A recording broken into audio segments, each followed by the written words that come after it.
весна.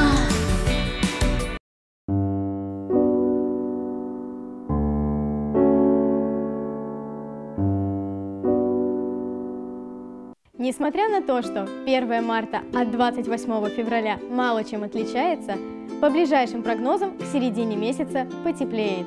Всем хорошего настроения!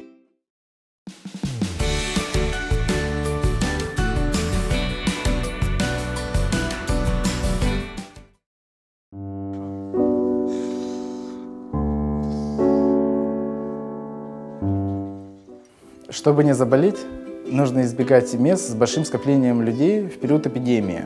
Если уж мы там находимся, то держаться подальше от людей, которые кашляют, чихают, сморкаются. И как можно чаще мыть руки с мылом.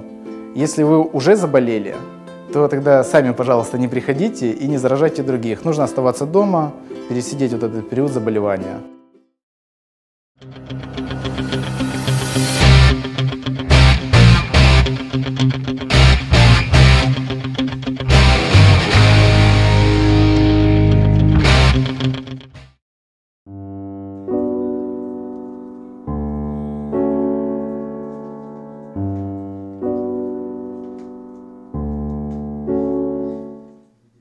Во-первых, нужно быть сознательным, сознательно относиться к своему здоровью.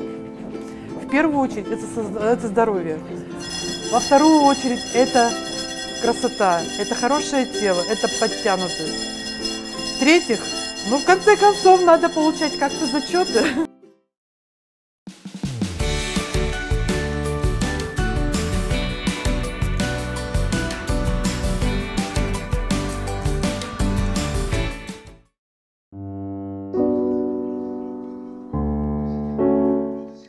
Не стоит откладывать учебу на потом, стоит заниматься развитием ежедневно и помнить, что любые долги, любые хвосты отнимают кучу нервов и энергии, которую вместо того, чтобы накапливать, можно просто направить на какое-нибудь хорошее дело для себя, для семьи, для друзей, для университета.